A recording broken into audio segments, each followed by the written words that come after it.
আরে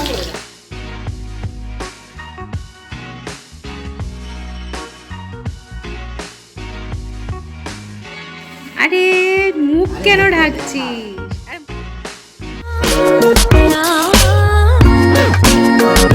hello guys, welcome to my channel and welcome to a new blog.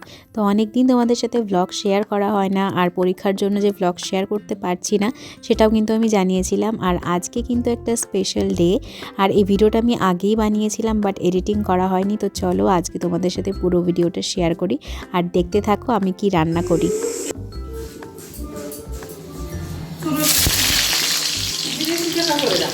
এখানে কত? এখানে তো 100 টাকা 90 টাকা। আজকে আমি বানাবো বিরিয়ানি। অনেক দিন পর আজকে আমি রান্নাঘরে ঢুকে রান্না করছি। আর এই ভিডিওটা আমি পরীক্ষার শুরু হওয়ার আগে শ্যুট করেছিলাম, তো পরীক্ষা দুদিন বাদে আর আমি রান্নাঘরে রান্না করছি। তো আলুটা ভেজে নিয়েছি সেদ্ধ করার পরে, আর এদিকে বেরেস্তাও আমার ভাজা হয়ে গেছে। আর এদিকে গুঁড়ো দুধকে আমি একটু গরম জল দিয়ে গুলে রাখবো ভালো করে, আর তার মধ্যে এরপরে কেশর দিয়ে দেবো একটু, আর একটু দিয়ে দেবো ফুড কালার।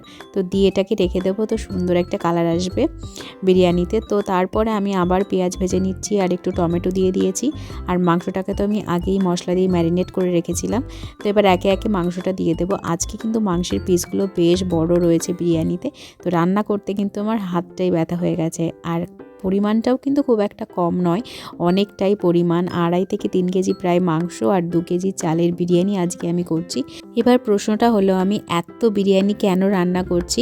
আজকে আমার স্টুডেন্টদের আমি খাওয়াবো, আর আমার স্টুডেন্টদের কদিন পরেই মাধ্যমিক পরীক্ষা শুরু হয়ে যাবে, আর এরপরে আমার একটা স্টুডেন্টের উচ্চ মাধ্যমিকও শুরু হয়ে যাবে। তো আমি ভাবলাম যে ওদের তো পড়া শেষই হয়ে যাচ্ছে আমার কাছে, এরপরে আর ওরা পড়বে না, তো ওদের লাস্ট একটা ট্রিট দেওয়া যাক। তো বিরিয়ানি খেতে চেয়েছিল ওরা, তাই জন্যই আমি আজকে নিজের হাতে রান্না করে ওদের বিরিয়ানি খাওয়াচ্ছি। তো এদিকে আমি মাংসের মধ্যে একটু গুঁড়ো দুধ দিয়ে দিলাম, একটু বেঁচেছিল তাই জন্য। আর এদিকে ভাতটাও রেডি হয়ে যাচ্ছে। তো মাংসের মধ্যে আমি একটু গরম মশলাও দিয়ে দিয়েছিলাম নামানোর আগে, আর মগজ আর কাজু বাদাম বাটাও দিয়েছিলাম, সেটার আমি ভিডিও করতে পারিনি। লাস্টে কাসুরি মেথি দিয়ে আমি কিন্তু চিকেনটা নামিয়ে নিয়েছি। তো আমাদের চিকেন রেডি, ডিম সেদ্ধ রেডি, সব কিছু রেডি, ভাতও রেডি। এবার কিন্তু বিরিয়ানিটাকে দমে বসাতে হবে। তো চলো সব কিছু রেডি করে নিই।